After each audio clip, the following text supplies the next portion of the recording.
Irmãos amados, nós estamos aproveitando essa terceira quarta-feira do mês para falar da graça de Deus no Evangelho de João. Porque o tema da graça é um tema muito amplo, amplíssimo, não é?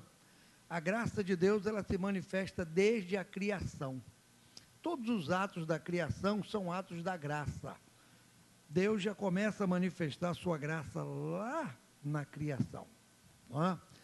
A gente estava conversando há pouco, o pastor Eliel falou assim, a gente podia, né, pensar, esse tema aí vai longe, não é? Eu, pelo menos, tenho algo em Tito 2:11, um estudo ali que eu fiz um tempo atrás, só esse estudo dá umas 3 quarta-feiras aí para a gente falar dessa graça que se manifestou trazendo salvação a todos os homens. E quando você fala que a graça de Deus se manifestou, eu posso começar de Gênesis 1 e provar para você que ali na criação já houve um ato da graça de Deus, não é? Quando Deus ele vai reconstruir o mundo que estava em trevas. E aí ele começa com a luz, depois ele fala de separação, depois ele fala de ajuntamento, depois ele fala de frutificação, e ali Deus caminha, não é, com aquela criação preciosa e gloriosa. Mas essa graça, ela não tem fim, porque mesmo quando terminar Apocalipse 22, é quando Deus restaura todas as coisas ao princípio, não é? O que nós temos ali? Uma graça eterna, uma graça para sempre, porque todos os atos de Deus são atos da sua graça. Nenhum de nós fizemos alguma coisa por merecer, Deus é quem faz em nosso favor. Não é? Nós não merecíamos estar onde estamos, mas estamos aqui é pela graça. Não merecíamos ser o que somos, mas se somos o que somos, é pela graça. Não merecíamos ir para onde vamos, que é o céu, mas se vamos para lá, é um ato da graça de Deus. Tudo é pela graça de Deus, não é? Essa graça infinita, essa graça maravilhosa. E na última vez que falamos aqui, o mês passado, e Jesus ainda não voltou, está vendo? Já faz um mês, ó, e ele não veio. Ele devia ter vindo ontem, não é? Que essa hora ele estava jantando no céu, é hora da janta lá em cima. Então, nós paramos em João capítulo 9, mas hoje eu quero ficar no 10, pelo menos nesses poucos minutos que temos aqui. Abra sua Bíblia no Evangelho de João, segundo escreveu João, no capítulo 10, desse evangelho precioso, desse evangelho glorioso, João capítulo 10. João é o evangelho da região celestial, é o evangelho que apresenta Jesus já como Filho de Deus, aquele que se fez carne. E é João que vai dizer no versículo 5, que a graça e a verdade, aliás, não é o 5, é o 11 ou 12, né? Que a graça, a lei e os profetas duraram até João. Está aqui, é o versículo...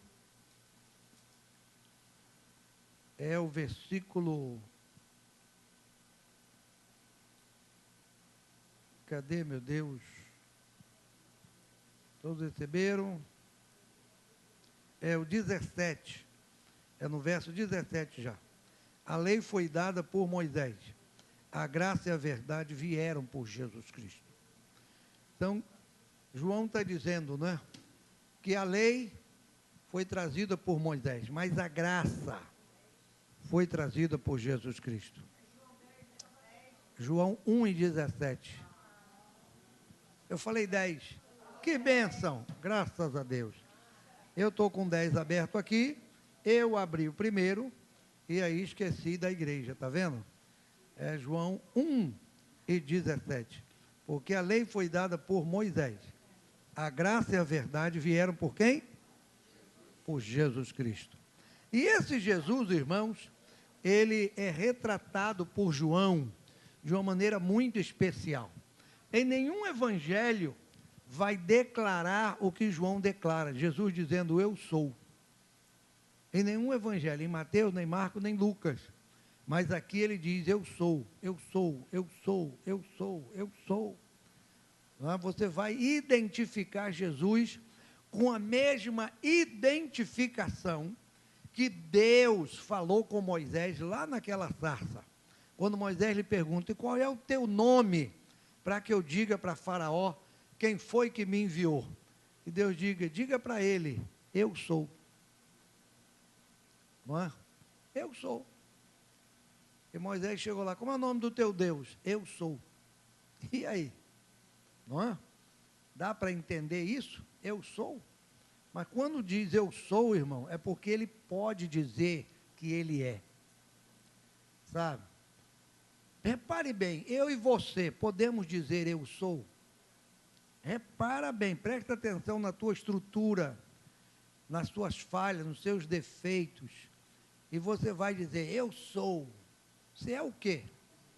Eu sou mortal, eu sou falível, eu sou perecível, eu sou pecador, eu sou tudo isso. Mas quando Deus diz eu sou, Ele está dizendo: eu sou o que sou, poderoso, onipotente, onisciente, onipresente, não é? Eu conheço, eu vejo, eu sei, eu estou em todos os lugares, eu posso todas as coisas. Enfim, quando Deus diz eu sou, irmão, Ele está falando daquilo que Ele é na sua natureza. Todos os atributos de Deus estão reunidos nessa expressão eu sou. E Jesus se identifica assim no Evangelho de João. E nós vamos descobrir no capítulo 10 que Jesus disse: eu e o Pai somos um. Por isso Jesus se identifica dizendo eu sou. No capítulo 10 do Evangelho de João, Jesus, irmãos, ele se identifica como o bom pastor. Não é? O bom pastor. Ele se identifica no versículo 14, João 10 e 14. Eu sou o bom pastor, e conheço as minhas ovelhas, e das minhas sou conhecido. É interessante, não é? Jesus dizer assim: eu sou o bom pastor. Mas quando aquele moço foi procurar Jesus e disse: bom mestre, ele disse: por que me chamas bom? Não há nenhum bom, senão quem? Deus. Ele não quis ser chamado de bom mestre, mas aqui ele diz: eu sou o bom pastor. Não é? O bom pastor, aquele que dá vida pelas ovelhas. E aí eu quero caminhar aqui 1, 2, 3, 4, 5 versículos apenas, 4 versículos apenas, para a gente identificar a graça no capítulo 10 do Evangelho de João. Primeira coisa está no versículo 2. Versículo 2 de João 10 diz assim: aquele porém, vamos ler o 1 para a gente entender o 2. Na verdade, vos digo que aquele que não entra pela porta no curral das ovelhas, mas sobe por outra parte, é ladrão e salteador. Jesus já de cara identifica logo, não é?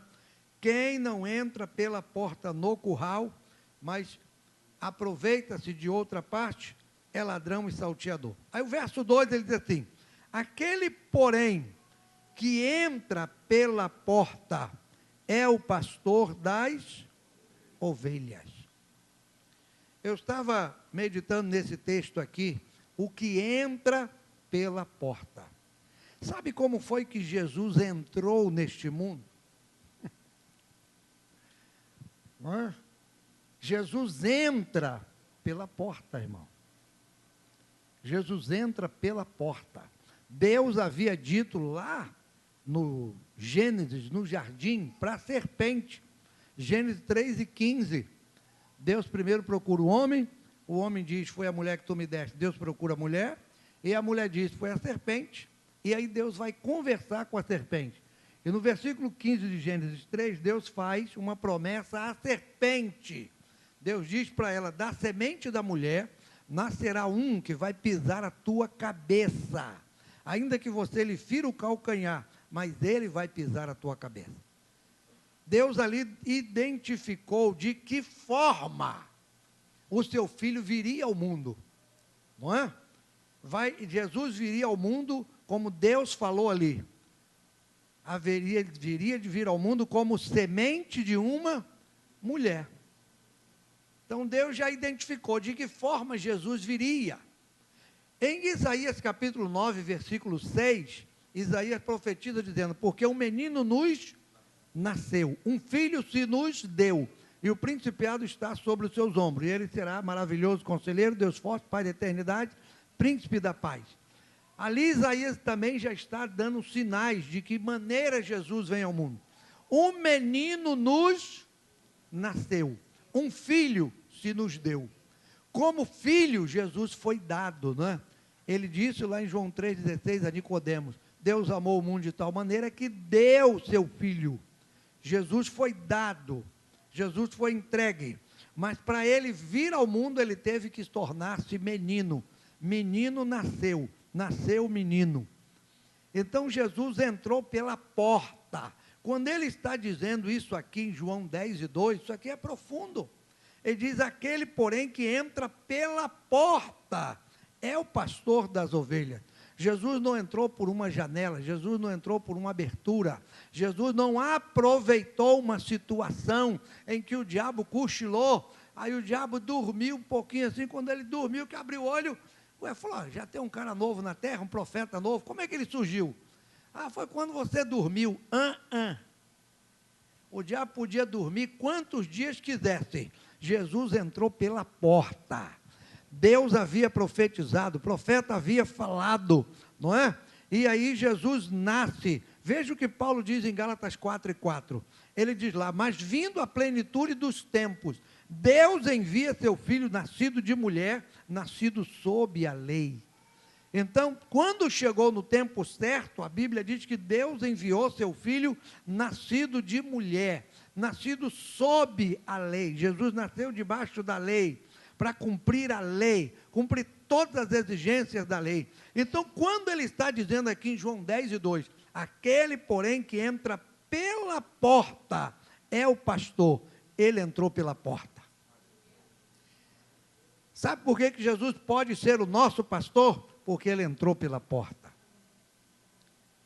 Ele entrou pela porta certa, irmão. A graça de Deus, ela entrou pela porta certa. Jesus, por isso que ele disse assim: quem dentre vós me convence de pecado? Quem dentre vós me convence de pecado? Não é? Ele disse para aqueles homens ali em João 8, quem tiver sem pecado, seja o primeiro a tirar a pedra. E abaixou-se na areia, foi escrever. Ele poderia dizer: olha, você não tem condição, mas eu tenho. Eu não tenho pecado, sou eu que vou atirar a pedra. Mas não, a graça não veio para tirar pedra. A graça veio para tirar a pedra. A graça veio para manifestar o seu amor e a sua misericórdia. Então, irmãos, essa graça que há em Jesus é uma graça genuína, é uma graça perfeita. É por isso que Satanás, ele não tem mais poder sobre a tua vida, poder sobre a nossa vida, poder sobre a igreja. Jesus disse: as portas do inferno não prevalecerão contra a igreja. Por quê? Porque a graça de Cristo Jesus, ela entra no mundo de uma forma perfeita. O diabo não tem que nos acusar. A Bíblia diz lá em Apocalipse capítulo 2, que ele é 12, que ele é o acusador dos irmãos, não é? Ele vive para acusar os irmãos, mas como Paulo diz lá em Romanos 8, quem intentará acusação contra os eleitos de Deus? Porque é Deus quem nos justifica. Sabe como é que Deus nos justifica? Através da graça. E essa graça, irmãos, ela tem autoridade, essa graça tem poder, essa graça tem força, essa graça te abraça, ela te abençoa, ela te resgata, ela te salva, ela te transforma, essa graça te perdoa, essa graça te leva para o céu, porque ela entrou pela porta. Aleluia! Não é uma graça barata, uma graça qualquer, uma graça que se achou em algum lugar e que trouxeram, não. Então, quando Jesus está declarando aqui, aquele, porém, que entra pela porta, ele entrou pela porta. Ele não entrou por cima, ele não entrou pelo lado, ele entrou pela porta. pela porta do nascimento, ele entrou pela porta do tempo, ele entrou pela porta da lei, ele entrou, não é, nascido de mulher, ele teve registro de nascimento, ele teve local de nascimento, ele teve local de criação, ele teve pai e mãe, tudo que a graça precisava, Jesus cumpriu. Tudo que a graça, tudo que a lei necessitava para cumprimento da lei e para manifestar a graça, Jesus cumpriu. Por isso, ele está dizendo aqui, aquele que entra pela porta. Agora vamos para o verso 4. Já acabou, olha lá. Acabou. Viu? É assim. Quando começa tem que acabar. Olha lá, já são 15 para as 9, só Jesus na minha vida. Não é? Verso 4, a gente para no 4, daí no outro mês que vem fala do resto. Verso 4, né? O que nós temos aí, irmão? Que coisa preciosa, né? Que coisa preciosa. Diz aqui, ó.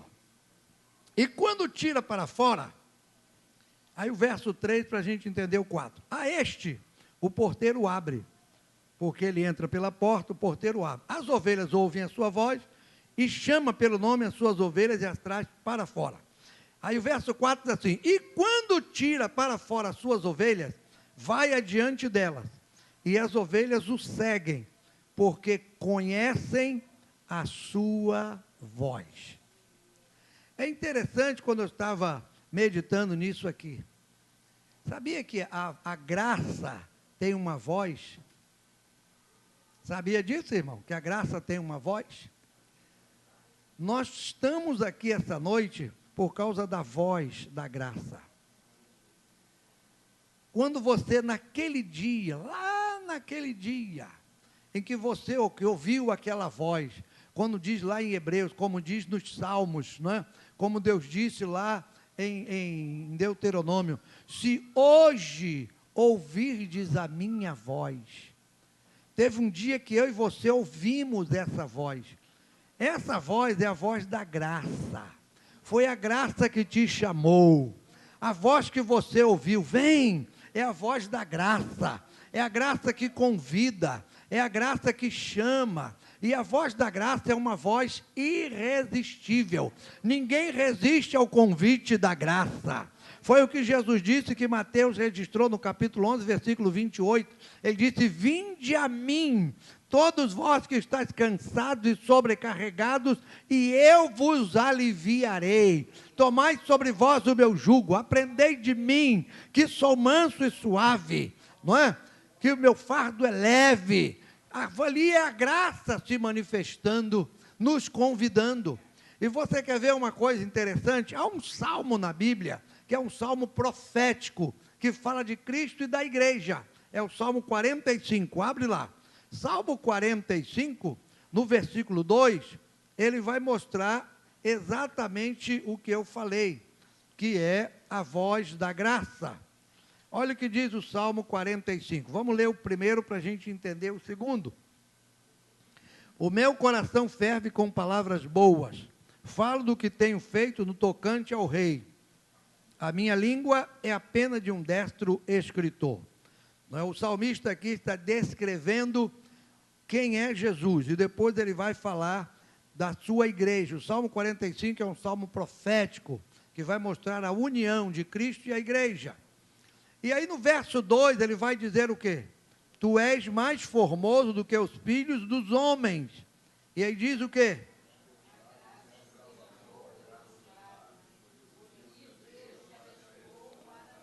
A graça se derramou em seus lábios. O que diz a sua versão aí?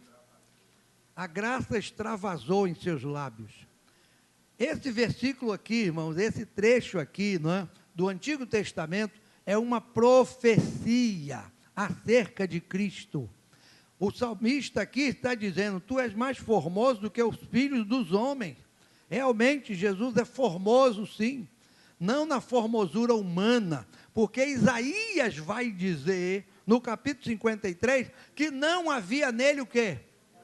Nenhuma formosura para que o desejássemos. Jesus não era formoso, talvez como pessoa, talvez não tivesse uma aparência bonita. Jesus não veio com aparência assim para despertar interesse, despertar lascívia, despertar paixão. Não! A Bíblia diz: não havia beleza nele alguma para que o desejássemos, mas ele tinha uma formosura, ele tinha uma beleza que era a graça de Deus, era algo que sobrepujava a beleza humana, irmão.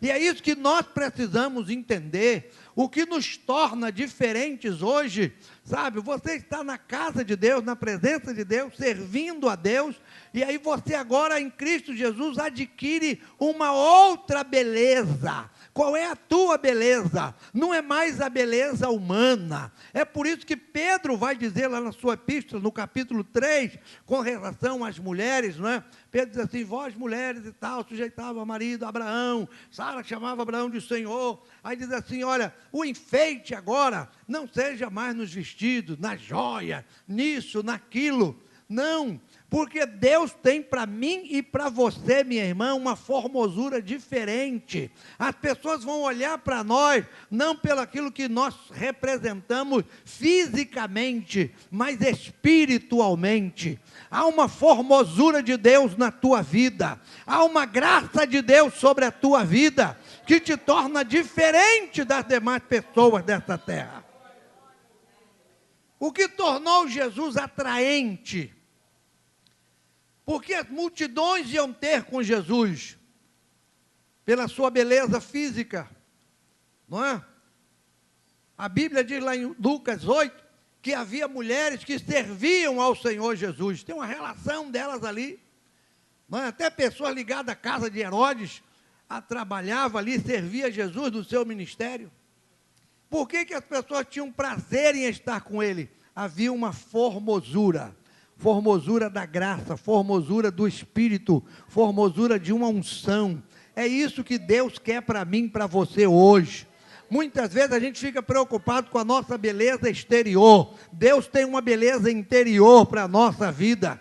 E quando nós estamos cheios da graça, cheios do Espírito, cheios de Deus, essa presença gloriosa, ela se extravasa na nossa vida, no seu olhar, na sua fala, na sua face, e as pessoas vão olhar para você e dizer: você tem um brilho diferente, você olha diferente, você tem atitudes diferentes. É a manifestação da graça de Deus na nossa vida.